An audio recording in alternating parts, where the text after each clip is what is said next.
시편 68편 19절에서 35절. 날마다 우리 짐을 지시는 주 곧 우리의 구원이신 하나님을 찬송할지로다. 셀라.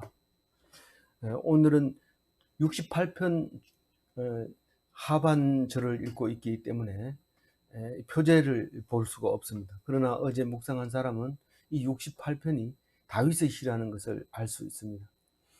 다윗의 시, 그러면 1차를 되게 선명하게 읽을 수 있습니다. 다시 말해서 독자가 저자가 분명하기 때문에 시가 훨씬 독자들에게 쉽게 이해될 수 있도록 표제어가 우리에게 붙어 있습니다. 그래서 우리는 읽지만은 사실 이 1차 이해가 안 될 때는 1차를 생각해야 되지만 아니면 읽혀지는 대로 읽어야 됩니다. 다시 말해서 예수 그리스도가 이미 오신 우리들에게 오심을 본 우리들에게 읽혀지는 것과 다윗이 예수님은 오시는 것을 알고 있었고 다 예언하고 있었지만 그러나 몸소 그렇게 생각하는 것하고 좀 다르게 됐을 겁니다. 그러니까 우리가 다윗보다 더 복이 있는 사람들이죠. 왜냐하면 주님을 다윗은 알고 예언했지만 그러나 만나보지는 못했기 때문에 우리가 더 훨씬 다윗보다 복이 있는 사람이고 또 더 선명하게 하나님 말씀을 읽을 수 있는 우리들이다, 이렇게 생각을 하시고 읽으면 됩니다. 날마다 우리 짐을 지시는 주님은 짐꾼이나 이렇게 물으면 주님은 짐꾼입니다. 왜냐하면 우리가 일을 만들어 놓으면 그 문제를 해결하고 아주 바쁘죠. 그분이 하나님이십니다. 일 안 만들면 하나님 짐은 안 질 텐데 좀 말썽 안 부리면 안 되겠냐, 죄를 안 지으면 안 되겠냐, 그럼 하나님하고 관계 없어지는 거죠. 그래서 말썽을 많이 부릴수록 하나님과 관계가 더 깊어지고 애절해지고 그렇습니다. 그러니까 하나님은 좋아하는 게 너희들이 나에게 선물 주는 거, 예물 주는 거, 재물 바치는 거, 그거 말고 너희가 마음속에 애절하고 간절하고 애통하는 그 마음은 제사보다 더 기뻐한다, 그렇게 얘기합니다. 어머니는 자다가도 비명소리, 이 자녀의 비명소리에 기절합니다. 같이 기절합니다. 거의 동시에 소리 지르는 것과 동시에 기절하고 소리 지르고 일어납니다. 마찬가지로 하나님은 우리 고통, 우리 힘든 거, 이거를 위해서 담당하시고 계시거든요. 그래서 우리 짐을 지시는 주. 언제 우리 짐을 졌느냐? 날마다 진다. 왜냐하면 우리는 죄를 지어도 괜찮으니까. 왜냐하면 아버지가 계시니까, 하나님이 계시니까. 그럼 딴 사람은 죄를 지으면 어떠냐? 딴 사람은 살아 있어도 죽은 거죠. 우리가 무슨 죄를 지었을 때 아버지 있는 사람과 없는 사람은 감방에서도 생활하는 게 다릅니다. 아주 돈 넣어주는 걸 뭐라고 그러죠? 사식도 넣어주고 사식 말고 또 이런 다른 용어 있죠. 그런 그거를 가지고 사는 거 하고 나 같은 인간은 살아서 뭐해 이러면서 나가도 할 일 없고 만날 사람도 없고 난 여기 살래 막 이런데 그거 다른 거죠. 아버지가 있는 사람과 없는 사람. 그래서 우리는 삶 자체가 우리 짐을 져주시는 주인이 계신다. 그분은 우리의 구원이시다. 구원이 뭔데? 우리를 구원하는 것은 바로 짐을 져주시고 죄 짐을 져주시고 죄를 지어도 다 져주기 때문에 우리는 죽지 않는 겁니다. 다른 사람은 죄를 지으면 반드시 죄값을 치러야 되기 때문에 죽음에 이르게 되는 거죠. 그러니까 하나님을 찬송해라. 그런데 셀라 이렇게 합니다. 셀라가 딱 들어가면 정신 차리고 다시 한번 읽어봐야 됩니다. 왜냐하면 우리는 아는 것 같아도 이대로 생각 안 하고 있기 때문에 셀라를 넣은 겁니다. 셀라는 노래 용어잖아요. 음악 용어죠. 음악 용어니까 한 번 더 쉬고 충분히 쉬고 묵상하고 이해가 되고 체율이 되면 다음 20절로 넘어가라, 이런 뜻이니까 19절 다시 한번 같이 읽어봅니다. 날마다 우리 짐을 지시는 주 곧 우리의 구원이신 하나님을 찬송할지로다. 20절 읽어봅니다. 하나님은 우리에게 구원의 하나님이시라 사망에서 벗어남은 주 여호와로 말미암거니와. 우리는 하나님 이름을 부를 때 구원의 하나님 이렇게 부르는 거죠. 그래서 왜 그렇게 부르냐 하니까 우리는 사망하지 않으니까, 사망에서 벗어났기 때문에 구원의 하나님 이렇게 부른다. 사망에서 벗어났는데 왜 구원의 하나님이라고 부르냐? 그 벗어난 것이 여호와로 말미암기 때문에 그렇다. 그런 얘기를 합니다. 그 말이 틀린 말도 아니고 처음 들어보는 말도 아니지만, 우리는 시편 28편 20절을 읽기 전에는, 68편 20절 읽기 전에는 이 말이 잘 생각이 안 나는 거예요. 니 왜 구원의 하나님이라고 하는데, 그렇게 생각하는 거예요. 대답을 잘 못합니다. 그래서 자꾸 외워야 돼요. 구원의 하나님이시라 사망에서 벗어남은 주 여호와로 말미암거니와. 21절 읽어봅니다. 그의 원수들의 머리 곧 죄를 짓고 다니는 자의 정수리는 하나님이 쳐서 깨뜨시리로다. 우리는 하다가 피곤하면 나쁜 마음을 먹습니다. 요거 한번 했으면 좋겠다. 힘들면 그럼 처음부터 악한 사람이 없습니다. 근데 힘들면은 자꾸 악한 마음이 들고, 그리고 또 힘이 안 들고 배부르면 안 그러냐? 배부르면 또 그렇습니다. 배부르면 심심한데 뭐 좀 해볼까? 이게 다 죄 짓는 건데, 그게 거기에 넘어가면, 그 유혹에, 템프테이션에 넘어가면 의인이 원수로 탁 바뀌어버립니다. 그래서 템프테이션을 조심해, 시험에 들지 말게 하옵시고. 그래서 죄를 짓고 다니는 자, 원수 전부 다 어떤 결과를 가지고 있는 하면 머리통을 깨버려요. 정수리는 이게 날 때는 안 막혀져 있어요. 정수리는 나자마자 이 머리를 만지면 거기는 뼈가 안 자라가지고 팔딱팔딱팔딱하고, 눈으로 봐도 머리가 팔딱거리고 만져도 뼈가 없습니다. 그래서 젖을 먹고 이제 몇 개월이 지나면 고가 이제 메꿔지는데, 골이 메꿔졌다. 이런데 젖을 많이 먹더니 골이 메꿔졌다. 그래서 나중에 뭐 먹고 싶은 거 많이 먹고 나서 한다는 소리가 골메꿈이다. 이랬는데, 그건 골이 딱딱한 사람도 그런 말을 쓰죠. 그래서 어쨌든 하나님이 그 목에 힘이 들어가고 죄를 짓고 그런 사람 머리통을 그냥 날려버려요. 박살 나는 거죠. 하나님 때리는데 박살 안 날 리가 없죠. 그래서 이 그의 원수들이라고 얘기하면, 우리의 원수, 다윗의 원수, 하나님의 원수 똑같습니다. 그러면 너희들이 하나님이고 다윗이 하나님이냐? 뭐 이렇게 말할지 모르지만, 우리 노래할 때 그렇게 다 합니다. 특히 그 다윗은 꼭 노래할 때 이런 식으로 얘기합니다. 하나님의 원수를 그냥 두실 겁니까? 하나님의 원수를 그냥 두든지 말든지 니하고 무슨 상관이냐? 그게 내 원수잖아요. 이렇게 얘기하고. 그럼 진작 그래 얘기하지. 딴 사람은 잘 몰라도 다윗은 압니다. 저 원수들을 그냥 두실 겁니까? 이렇게 얘기하죠. 그래서 죄를 짓고 다니는 게 네 원수냐? 하나님을 안 쳐다보면 다 죄 짓는 건데, 그게 다 원수라는 거예요. 우리 그래서 그런지 다윗의 후손들은 다 어디 가서 예수 믿습니까? 이러면 믿습니다. 이러면 괜찮은데, 안 믿습니다. 이러면 일단 딱 이 앞에 바리케이드를 치고 말하기 시작하는데, 갑자기 딱딱해지면서 얼굴 표정이 굳어지면서, 네, 이렇게 하지 않으면 안 됩니다. 도장 찍기 전에 안 됩니다. 이러는데,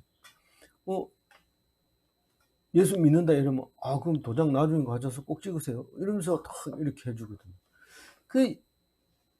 벌써 원수들은 하나님의 원수가 다윗의 원수고 나의 원수라는 사실을 잊어서는 안 될 것입니다. 22절 읽어봅니다. 주께서 말씀하시기를 내가 그들을 바산에서 돌아오게 하며 바다 깊은 곳에서 도로 나오게 하고. 이 도로 할 때 도로가 이게 중요하거든요. 왜냐하면 원래는 바산에 살지 않았어요. 근데 이 원수들이 바산에 가가지고 살면서, 바산의 소를 봤냐? 얼마나 살쪘느냐.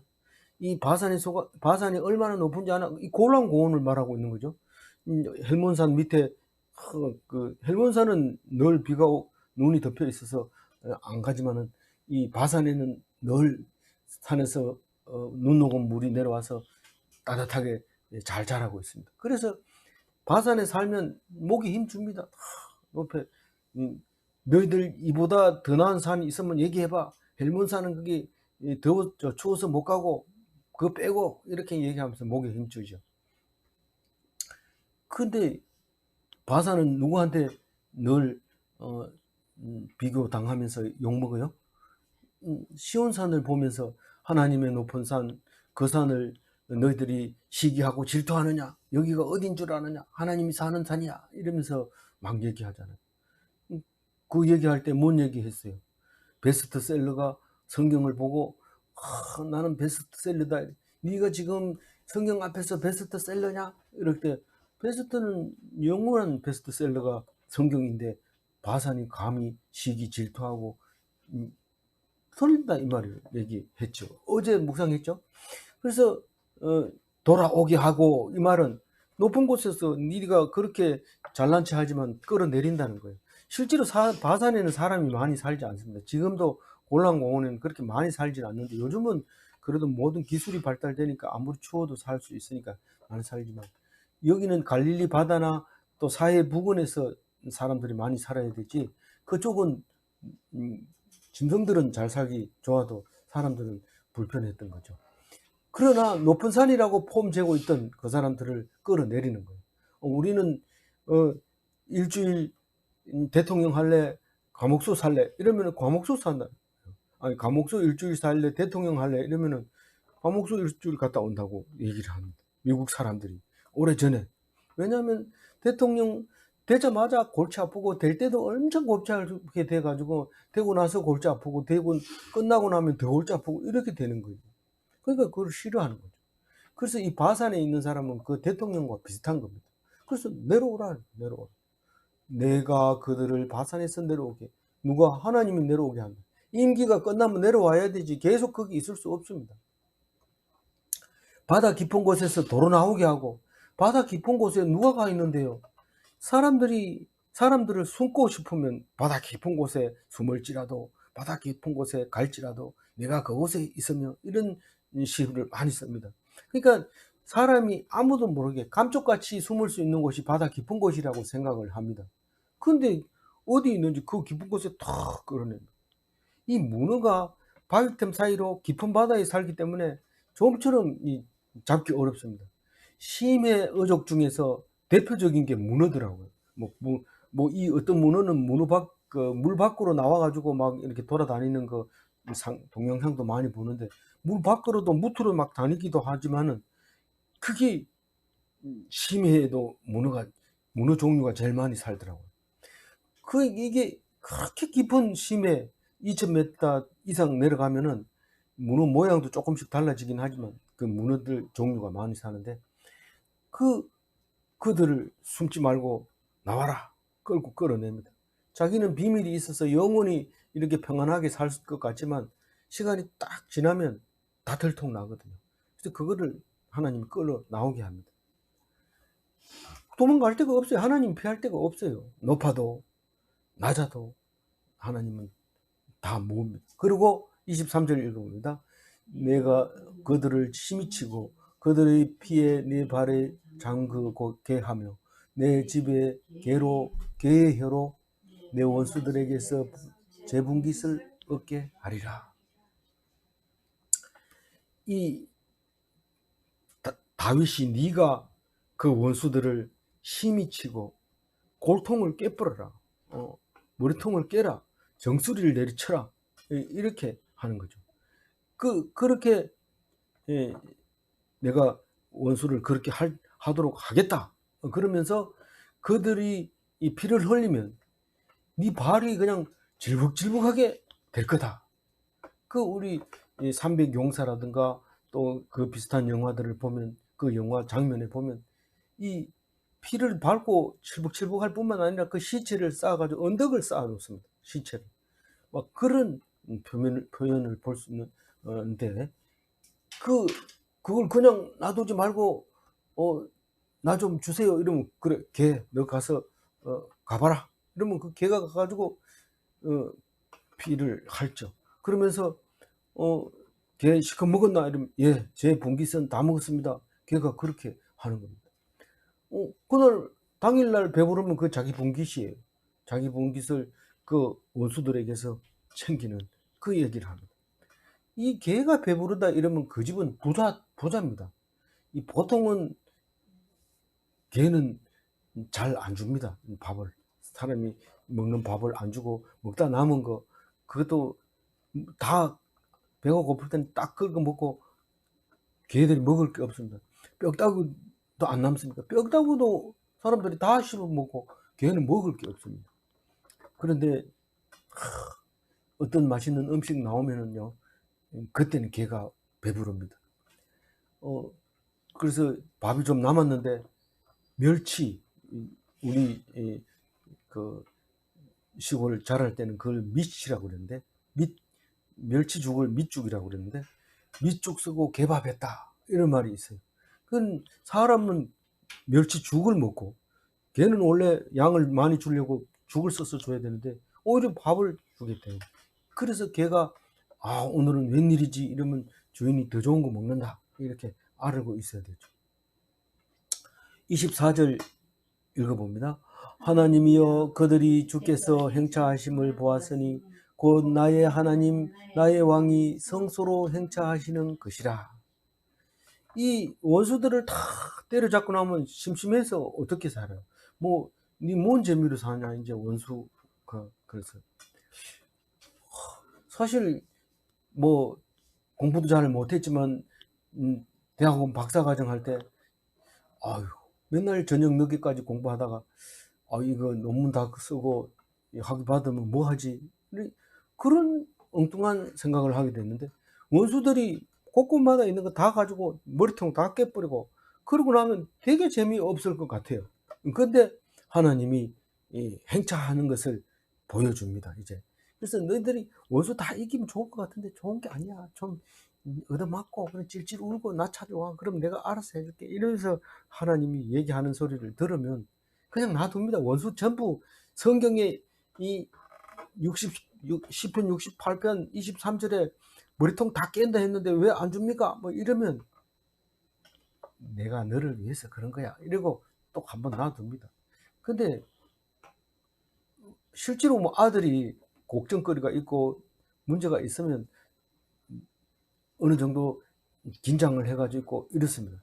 근데 모든 문제를 아버지가 다 해결하면 눈이 멍텅해져가지고 흐리멍텅해져가지고 뭐 하는지도 모르고 니 지금 뭐 하는 시간이나 뭐 하는 시간이지? 이러면서 이렇게 하기 때문에 원수들을 다 때려잡고 나면 그 다음에 하나님이 바로 이어서 그냥 두지 않고 이제 찬송하게 하는데 주님의 영광을 보는 백성들에게 이제 말하는 거죠. 하나님의 영광을 내가 보여주겠다 하면서 뭘 보여주냐면 주님께서 행차하는 것을 보여주십니다. 근데 어디서 어디로 갑니까? 그러니까 일이 다 끝나고 이제 집에 들어가는 거. 우리가 제일 좋은 그림은 무슨 그림이냐면 아버지 볼일 보러 갔다 오는 그림이 제일 멋진 그림이에요. 아버지가 아버지 오신다 이러면 나가서 이렇게 내다보면 아버지 흰 두루마기 입고 키도 조그만 어른이 오시는데 그때는 조그마하다고 전혀 생각 못했어요. 나중에 어른 돼가지고 보니까 동네에서 아마 제일 작았는지 모르겠어요. 하여튼 그렇게 작으셨는데 제가 볼 때는 아주 멋지고 나도 어른 되면 저렇게 멋있게 우리 동네 앞에 논길을 통해서 집으로 들어오기 때문에 그 길이 들어오는 모습을 다 볼 수 있죠. 그런 것을 보고 자랐는데 그 아버지께서 성소로 행차하시는 것을 보게 됩니다. 하나님이 나의 하나님 나의 왕이 성소로 행차하시는 것이라. 집에 오면 다 좋아요. 아버지 없을 때는 소를 잊어버려도 걱정이고 염소가 개 깨물려도 걱정이고 온통 걱정인데 아버지만 오면 딱 앉아가지고 아버지가 하라는 대로 합니다. 시키는 대로 어디 갔다 와라 뭐 하라 이러면 그거 명령 내릴 때를 긴장해서 기다리는 거예요. 우리 하나님 백성은 그렇게 삶을 살아야 돼. 하나님 오늘 무슨 말씀 하실랍니까? 그리고 무슨 일이 생기면 하나님 이래요 이러고, 만약에 하나님 교회 못 가는 날이면 앉아서 기도하죠. 우리는 그래서 아버지 안 와도 내 마음속에 함께 계시니까 걱정이 없지만, 참 아버지 하나님이 안 계시다 그러면 늘 걱정입니다. 그래서 우리 어머니도 4월 초파일, 초파일이나 이런 명절이 되면은 절에 가서 갔다 오고 이렇게 하는 모습을 볼 수 있는데, 그게 없다면 늘 우리는 또 원수들을 다 죽였다 하더라도 불안하죠. 그런데 왕이 성소로 행차하시는 것을 보게 됩니다. 그럼 우리는 어떻게 해야 돼? 우리가 어떻게 해야 되냐면 25절 읽어봅니다. 소고치는 천녀들 중에서 노래를 부르는 자들은 앞서고 악기를 연주하는 자들은 뒤따르니라. 이 집사님이 민수기를 읽으면서 그렇게 조직적으로 움직이는 군대는 처음 봤어요. 이러고 그렇게 자세하게 해놔가지고 우리는 지멋대로 허겁지겁 네가 앞설래 내가 앞설래 싸우지도 안 하고 순서대로 똑바로 가는 모습을 생각하니까 정말 그림이 멋져요. 이렇게 얘기할 때 우린 노래할 때도 뭐 지멋대로 부르고 뭐 자기는 박자 빠르고 뭐 어떤 내가 잘났다 고 막 하고 막 가사 틀려도 알아주겠지 뭐 이러면서 막 이렇게 하고 이런데, 이건 확실하게 분명하게 합니다. 소고 잘 치는 처녀들은 가운데 딱 놔두고 노래 부르는 자들은 앞에, 이 소고는 뒤에, 앞에서 물으면 뒤에 소고 그 노래에 맞춰서 소고를 치고. 소고가 뭔지 알죠? 우리말로 뭐라 하더라? 우리는 지금도 소고라고 그러죠. 조그만 거. 예, 그거 노래 부르는 사람, 목이 악기인 사람은 앞에 가고, 그 다음에 현악기라든가 뭐 이런 것들은 비파나 뭐 수금이나 이런 건 뒤에 따라오고. 그래서 이 순서를 딱 정해줍니다. 이 여리고성 돌 때부터 벌써 그 순서가 있었죠. 그 앞에 군대가 가고 또 행렬이 가고 뒤에 또 이제 소리 지르는 사람들이 가고 이렇게 순서를 정해준 것처럼, 그렇게 행차는 어른이 가는 걸 행차라고 그러는데, 물론 뭐 가마 타고 가면은 4사람하고 5명이 가도 행차라고 하지만은 보통은 그 앞에 비켜거라 하는 사람이 있고, 또 가마를 가고 그 뒤에 종들이 따라가고 이런 게 이제 행차인데, 하나님이 가니까 우리가 소고를 치고 노래 부르고 악기 연주하고 그렇게 해야 된다, 그런 말이죠. 멋지잖아요. 너무 멋지잖아요. 우리는 그날이 되면은 좋습니다. 왜냐하면 행차하고 나면 반드시 떡 주거든요. 우리 행상, 행여가 이제 지나가면서 따라가면 그 끝에 가면 꼭 떡을 줍니다. 그러니까 행차는 따라간 사람들을 위해서 먹는 게 있다. 그런 거 생각하면 너무 기쁘죠. 먹는 게 기쁘냐, 연주하는 게 기쁘냐, 노래도 기쁘고 먹는 것도 기쁘고. 26절 같이 읽어봅니다. 이스라엘의 근원에서 나온 너희여, 대중 하나님 곧 주를 송축할지어다. 이게 이제 점심을 먹고 그 다음에는 묵상을 안 하려고 했는데, 오늘은 부득이하게 점심을 먹고 묵상을 해서 비실비실 됩니다. 듣는 사람이나 하는 사람이나. 이스라엘의 근원은 어디일까? 이렇게 보면 당연히 하나님이죠. 이제 하나님은 어디서 왔느냐?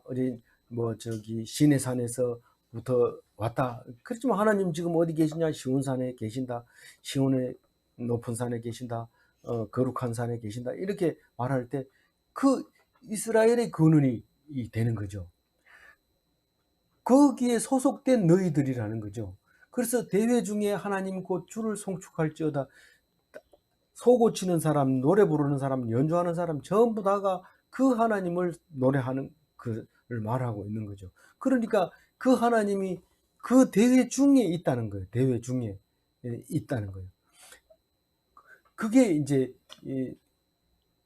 그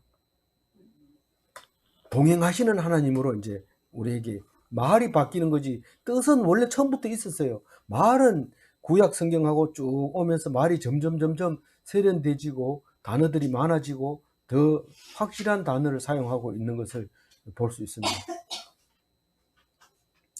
그런데 그 이스라엘의 근원이 어딘지 어디라고 분명하게 지금 얘기를 하고 있어요. 27절에 얘기합니다. 읽어봅니다.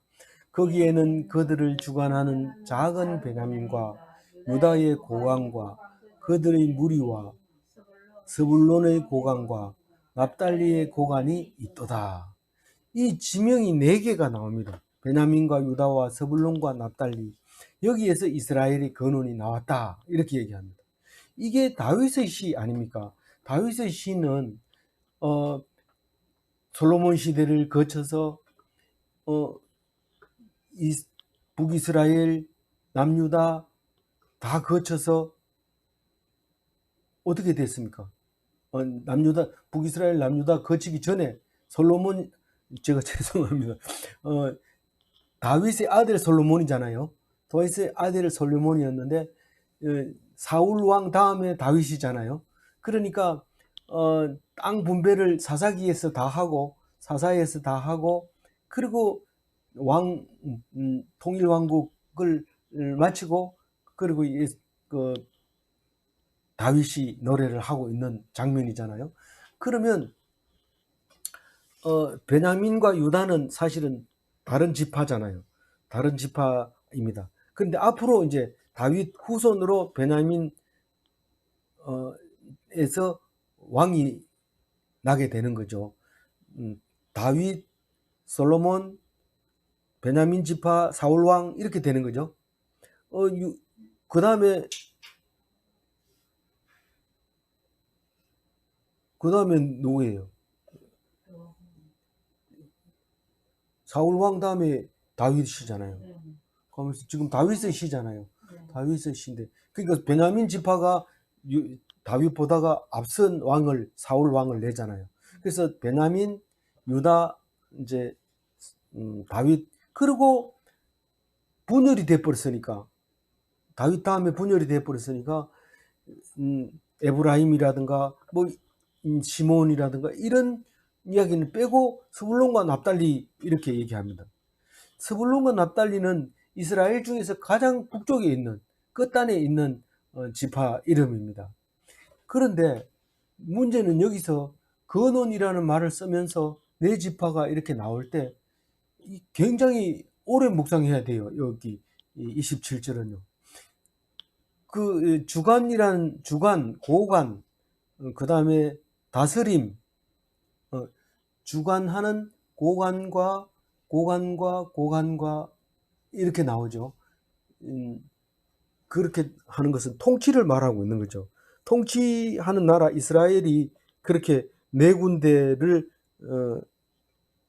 변방이에요. 남쪽 지방을 말하는 거고 스불론과 납달리 북쪽 지방을 말하고 있는 건데 이 베냐민은 원래 그 예루살렘이 베냐민 땅이었는데 나중에 이제 다윗이 그 뭡니까 여부서 땅을 정복해서 예루살렘으로 정식 이스라엘 땅으로 만들잖아요. 이 성으로 예루살렘 성으로 만들 이름이 붙을 때 그때 이 다윗부터가 이제 그 성읍이 되는데 이스라엘 성읍이 되는데 원래는 베냐민 땅이죠. 근데 통일 왕국 때에 베냐민 지파 사울이 왕을 할 때에는 이 땅이 뭐 그렇게 중요하지 않았어요. 그런데 나중에 유다가 다윗이 할 때도 베냐민 지파 땅을 다윗이 차지함으로써 베냐민 지파가 분배받은 땅이긴 하지만 유다 왕 다윗이 거기다 성읍을 세우고 통일 왕국을 했기 때문에 사람들은 예루살렘을 베냐민 지파가 분양받은 의식하지도 않고 있습니다. 그러나 다윗은 그것을 의식하고 베냐민과 나중에 이제 상당히 숫자가 막내면서도 이제 숫자가 줄어들게 되죠. 그리고 남쪽이 지형에 유치하게 돼 있는 게 됩니다. 그리고 서불론과 릴리 옆에 있는 건데 예수님이 예루살렘에서 유대인으로 태어나 가지고 살기는 스불론과 납달리, 거기 나사렛에서 태어나죠. 거기서 활동을 하다가 예루살렘에 와서 십자가를 지게 되죠. 거기서 우리를 주관하는 이스라엘의 근원이 거기서 나오게 되는 거죠. 그러니까 이 1차 독자는 그걸 그냥 이렇게 시편을 만들어 읽었지만, 우리는 예수님을 그냥 온 게 아니라 뿌리가 바로 여기서 왔구나 하는 것을 우리가 생각하게 만들어주는 거죠. 그 스불론과 납달리 땅에서 예수님이 온다는 얘기는 이사야서에 이미 하고 있습니다. 이거는 이사야가 실제로 한 얘기입니다. 이사야서에 이사야가 안 쓴 이사야의 글도 있지만은, 이사야 글의 9장 1절 한번 같이 읽어볼까요? 전에 고통받던 자들에게는 흑암이 옛적에는 여호와께서 스불론 땅과 납달리 땅이 멸시를 당하게 하셨더니 후에는 해변 길과 요단 저쪽 이방의 갈릴리를 영화롭게 하였느니라.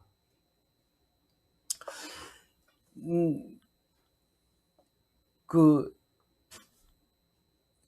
스불론과 납달리가 맨 북쪽에다가 분양을 받아 놓으니까 항상 그 북쪽에서 침입해오는 땅들이 오고, 가운데에서는 예루살렘 부근에서는 저기들끼리 이스라엘이라고 이러면서 막 이렇게 좋아하고 막 싸우고 이런데, 항상 땅 끝에서 밀렸지만은 이제 영화롭게 하려고 요단 저쪽, 그러니까 이게 지금 그 예수님 태어난 데가 어디죠? 나사렛 그쪽 스불론 땅에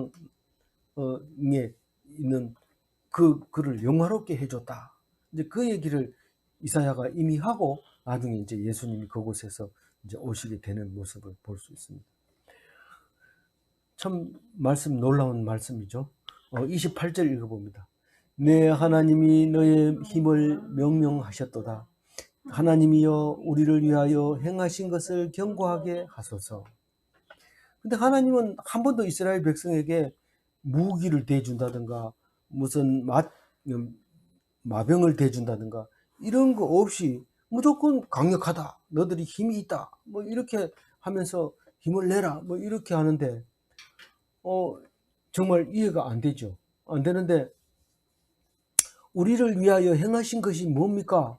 우리를 그걸 경고하게 해주세요. 이러면 또 뒤에 가서 다르게 해석할 수 있어요. 그러나 우리는 이거를 약속하시고 이루시는 하나님의 말씀, 다시 말해서 앞에 거를 그렇게 27절을 그렇게 읽었기 때문에 이거 메시아를 보내달라는 뜻이구나, 그렇게 읽을 수도 있는 거예요. 우리를 위하여 행하신 것을 경고하게 하셔서, 확실하게 하셔서, 분명하게 해주세요, 이런 뜻이잖아요. 근데 우리에게 네 하나님이 너의 힘을 명령하셨도다, 이런 게 너라고 해놓고 그리고 우리라고 하고 막 이러잖아요. 그래서 이게 지금 다윗이냐 아니면 이스라엘 백성이냐 누구냐 이렇게 얘기할 때 그게 그겁니다. 그게 그거예요. 다윗이고 또 이스라엘 백성이고. 그래서 어떤 때는 헷갈릴 때는 그냥 같은 사람이구나 이렇게 생각하면 그냥 됩니다. 그래서 성경을 읽을 때 1인칭으로 읽었다가 3인칭으로 읽었다가 막 이렇게 읽기도 하는데, 거의 대부분은 다 1인칭으로 읽어야 그게 우리에게 은혜가 되고 그런 것을 알 수 있습니다. 28절 읽어봅니다. 예루살렘에 있는 주의 전을 위하여 왕들이 주께 예물을 드리리이다. 여기 왕들은 온 세계에 흩어져 있는 열방의 왕들을 말하고 있습니다. 물론 예루살렘에서 태어났는 예수 그리스도, 예수 탄생 때에도 동방에서 선물을 가지고 온 분들이 있었죠. 그런 글을 보면서 왕들이 주께 예물을 드리려고 왔구나, 이렇게 이제 생각을 하게 되죠. 그리고 예루살렘에 있는 주의 전은 예루살렘 성전이죠. 시온산에 있는 예루살렘 성전이죠. 그거는 우리는 어떻게 봐야 됩니까? 성전에 가야 됩니까? 그게 아니라 말씀으로 계시는 하나님. 모든 왕들이 하나님께 예물을 드립니까? 로마를 통해서 기독교인을 만들어 놓고 그 사람들이 하나님을 섬기는 모습을 우리는 잘 보고 있잖아요. 그 왕을 임명하는 것도 그 교황이 인정을 해줘야 되잖아요. 그러니까 예물을 안 드릴 수가 없지요. 음, 그런 그림을 그릴 수 있다는 거지. 이 1차가 독자로서 우리는 좀 부족한 부분들이 있죠. 설명하면 많이 있을 수 있겠지만 30절 읽어봅니다. 갈밭의 들짐승과 수소의 무리와 만민의 송아지를 꾸짖으시고 은조각을 발 아래로 밟으소서. 그가 전쟁을 즐기는 백성을 흩으셨도다. 여기서도 이제 그가 이러면 그가 누구냐 이러면은 하나님이죠, 하나님. 근데 뭐 앞에 딴 얘기하다가 그가 이러면 갑자기 모르잖아요. 모르나 마나 읽어보면 뭐 그 말고 하나님 말고 누가 그렇게 전쟁을 흩을 수 있는 사람이 있겠어요. 그러니까 뭐 그가 이러면은 그렇게 생각해야 되고, 그림 그려라 이러면 하나님을 그려서 그렇게 흩트는 모습을 보여줘야죠. 누구든지 그림 그려놓으면 아 이게 하나님을 그렸구나 이렇게 알 수 있잖아요. 그 갈밭 덜짐승은 이게 갈대밭을 갈밭이라고 그러는데, 갈대밭의 덜짐승이라 하면 얼핏 생각나는 게 이집트입니다. 왜냐하면 갈대밭, 갈대배, 갈대바다 이렇게 하면 거의 대부분 이스라엘을 이집트를 말하고 있었던 것을 볼 수 있습니다. 물론 그 나일강에 갈대가 많이 자라서 그렇지만 뭐 갈대의 소리, 뭐 갈대 지팡이 뭐 이런 거를 전부 얘기할 때마다 이제 그 이집트가 생각이 나는데, 그 덜짐승들은 와일드하죠. 그래가지고 대화가 안 통하는 거예요.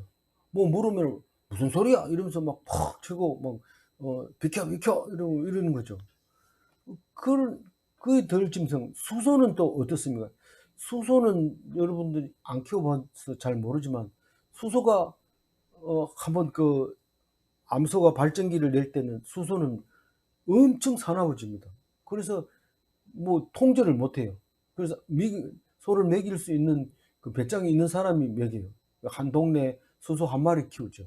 그 수소가 온 동네 그 암소들을 다 이제 그 새끼 베개 해주는 그렇게 만들어 놨어요. 수소를 많이 키우면 많이 못 키우게 하고, 수소가 나면 무조건 팔아야 되고, 암소는 나서 집집마다 키우고 그렇게 돼 있습니다. 그 수소가 모여 있으면은 이건 뭐 통제 불능으로 바뀌어 버리는 거죠. 그리고 만민의 송아지들, 송아지는 힘이 없지만은 날뛰고 이리 뛰고 저리 뛰고 천지를 모르는 거는 송아지입니다. 송아지 겨울에 이 마구간이 열려가지고 송아지 튀어나오면 어른들이 막 초비상이 걸립니다. 송아지 잡는다 이거 이러면서. 왜냐하면 이 송아지가 천지를 모르기 때문에 얼음 논으로 들어가면 미끄러져 자빠지면 송아지라도 엄청 무겁기 때문에 세우지도 못하고 애를 먹습니다. 그래서 송아지가 밖에 나오면 옳게 지키지 못했다고 아버지한테 야단 맞고 그러죠. 이 와일드한 짐승 같은 이집트와 또 다른 변방의 천지를 모르는 송아지 같은 그런 백성들로부터 그 부분을 야단 쳐 주십시오. 그래서 전쟁이 안 일어나게 해주세요. 저 사람들이 돈만 떨어지면 우리한테 와가지고 그럽니다.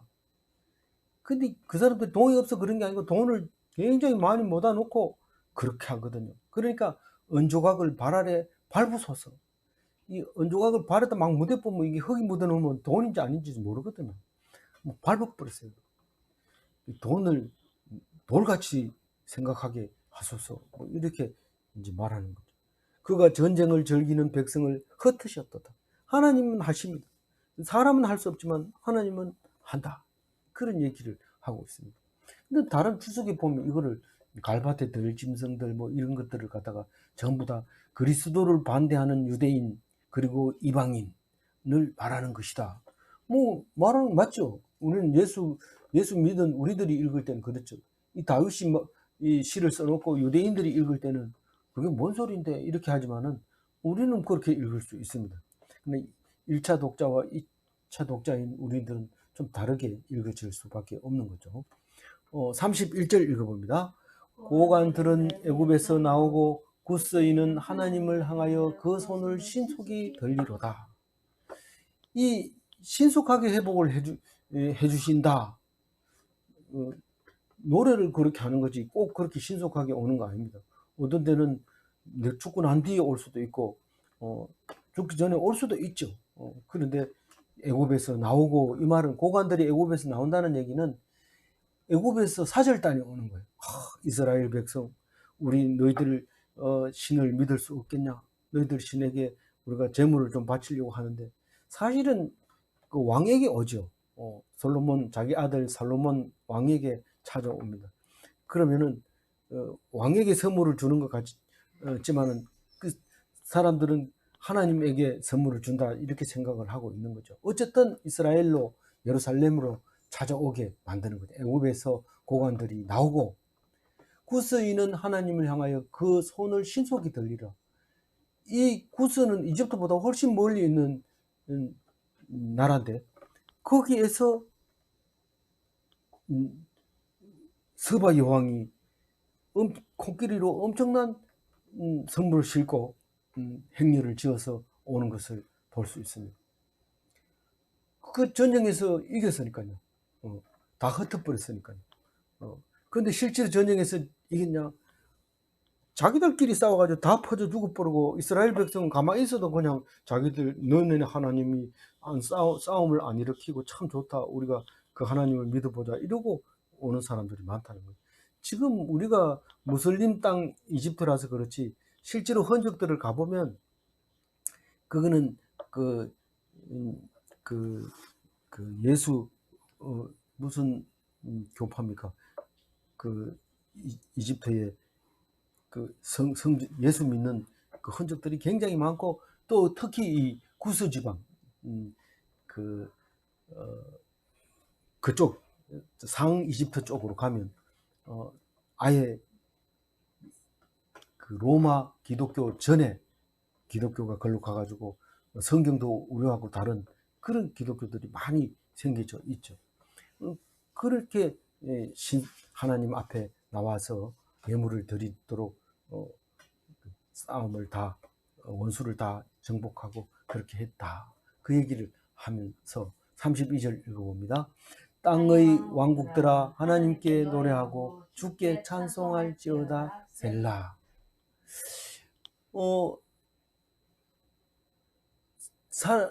사람이 살고 있는 나라들 모두가 하나님께 노래해야 됩니다. 그래서 하나님을 모르는 지역에 가서 막 하나님 말씀을 전파하죠.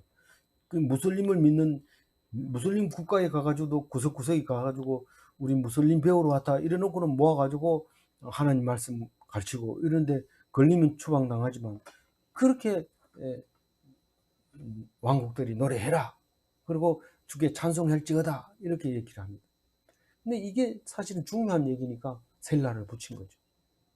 그래서 두 번째 읽을 때는 셀라를 읽지 말고 다시 한번 읽어볼게요. 땅의 왕국들아 하나님께 노래하고 주께 찬송할지어다. 33절 옛적 하늘들의 하늘을 타신 자에게 찬송하라. 주께서 그 소리를 내시니 웅장한 소리로다. 이 하나님에 대해서 표현을 할 때 옛적 하늘을 타신 자에게 찬송하라, 이런데 옛날부터 하늘의 하늘을 3청천보다 더 높은 7청천에 계신 하나님, 이렇게 말하는 거죠. 이 하늘을 탔다 이런 거 어디 안 보이는데, 네가 보는 거는 3청천도 아니야, 2청천밖에 안 보여, 이렇게 말하지만 하나님은 그보다 더 위에서 우리가 하늘도 만들고 땅도 만들고 천지를 만들으셨다는 것을 말하고 있는데, 하나님이 엄청 높은 곳에 계신다는 말씀을 표현하고 있는 노래 용어죠. 옛적 하늘들의 하늘을 타신 자에게 찬송하라. 주께서 그 소리를 내시니 웅장한 소리로다. 만약에 하늘 위에 하늘에서 타고 앉아서 소리를 지른다면 우리는 무슨 소리인지 못 들을 겁니다. 사실은 지구가 얼마나 빨리 도는지, 또 별들이 얼마나 빨리 도는지 그 소리를 듣는다면 고막이 터질 거지만, 그것은 우리는 소리를 들을 수 없다는 겁니다. 그 소리를 못 듣는다고 얘기를 하고 있는 거죠. 그렇게 생각하면서 찬송을 부르라는 거예요. 현실, 과학적으로 맞냐 틀리냐가 아니라 생각해봐라. 그 지구를 이렇게 돌린다면 얼마나 소리가 나겠냐. 근데 웅장한 소리가 난단다. 근데 우리는 못 듣고 있지. 뭐 이러면서 그런 얘기죠. 이제 34절입니다. 힘내시고 너희는 하나님께 능력을 돌릴지어다. 그의 위엄이 이스라엘 위에 있고 그의 능력이 구름 속에 있도다. 하나님 속성이 능력자예요. 능력자. 이 세상을 만들 뿐만 아니라 세상을 컨트롤, 다스리는. 그 중에서도 우리가 가장 좋아하는 제다카, 공의를 하수처럼 흘리는 그 하나님이신데, 그 위엄이 이스라엘 위에 있고, 그 사람은 못해도 하나님은 공의를, 제다카를, 환난 당하는 자를 외면하지 않는 그런 능력이 있습니다. 그래서 제일 위에 있죠. 그래서 하나님 말씀이신 그 말씀은 굉장히 존귀하고 높이 있습니다. 어떤 것보다. 사실 뭐 글자 한 절 읽어봐봐야 33절 같이 읽고 다른 논문하고 딱 비교하면 이거는 보지도 안 하고 논문 참 잘 썼네요 이러고 칭찬하는데, 어떻게 이 말하고 그 논문 한 편하고 비교하겠습니까? 권위를 비교하면 안 되죠. 이것은 하나님의 말씀이고 그것은 사람의 연구, 그것도 한 사람의 연구, 이렇게 해버리면 비교 자체가 안 되죠. 그러니까 이스라엘 위엄이 이스라엘 위에 있고, 이 말은 이스라엘이 가장 높다 해놓고 그 위에 있다고 하는 거예요. 그 위엄이 높은 위에 높으니까 최고 높은 그를 말하는 거죠. 지존하신 거, 제일 높은 지존하신, 이런 뜻이죠. 그 능력이 구름 속에 있다, 가까이 있다는 뜻인가? 그게 아니라 숨겨져 있다. 우리는 겉으로 못 본다. 눈 앞에 1m 앞에 와도 구름 속에 있을 때는 안 보입니다. 그래서 하나님의 능력은 너희들이 못 봐서 그렇지 엄청난 능력이 있다. 그렇게 얘기하는 거예요. 오늘 35절 읽어봅니다. 하나님이여 위엄을 성소에서 나타내시나이다. 이스라엘의 하나님은 그의 백성에게 힘과 능력을 주시나니 하나님을 찬송할지어다. 이 위엄이 성소에 나타난대요. 그러니까 말씀으로 위엄이 나타난대요. 그리고 이스라엘의 하나님은 그의 백성의 힘과 능력을, 백성에게 힘과 능력을 주신데, 그게 정말이냐? 성경을 읽으면 힘이 납니다. 말씀을 들으면 힘이 납니다. 서로 묵상하고 나누면 힘이 납니다. 어떤 목사님은, 부목사님은 종일토록 주일날 아침부터 일찍 일어나서 1부 예배, 2부 예배, 3부 예배, 저녁 예배 다 드리고 나서 또 장년부 모여서 장년부 모임합시다. 그래서 목사님이 오면 앉아가지고 초죽음이 돼서 개슴추리 해가지고 앉아있다가 이 조장들이 나누는 그 나눔을 이렇게 듣고 힘이 나가지고 깨끗해졌습니다. 이제 힘이 납니다. 그러면서 고백하고 좋은 인상으로 이렇게 헤어지는 것을 볼 때 하나님이 힘과 능력을 주시는 거라는 사실을 알게 됩니다. 우리가 만약에 피곤하다고 해서 오늘 하루 묵상 쉬지 뭐 이러면 내일 가면 바쁘니까 쉬지 뭐 모레 가면은 뭐 그거 읽을 새가 어디 있냐 이러면서 지나가 버리면 능력과 힘이 떨어지고 지쳐서 또 아스피린 먹어도 안 되고 이럴 수가 있어요. 그러나 하나님 말씀 묵상하고 나면 힘을 얻고, 그리고 찬송 소리가 입에서 절로 나오면서 그렇게 그리스도인의 삶을 되찾게 될 수 있는 것이죠. 그게 말씀의 능력, 이스라엘의 능력, 시온산의 능력, 높은 곳의 능력이 그것을 말하고 있습니다. 오늘 27절 가지고 정리를 하겠습니다. 거기에는 그들을 주관하는 작은 베냐민과 유다의 고관과 그들을 무리와 스불론의 고관과 납달리의 고관이 있도다. 우리는 눈에 보이는 것만으로 살면 소망이 없습니다.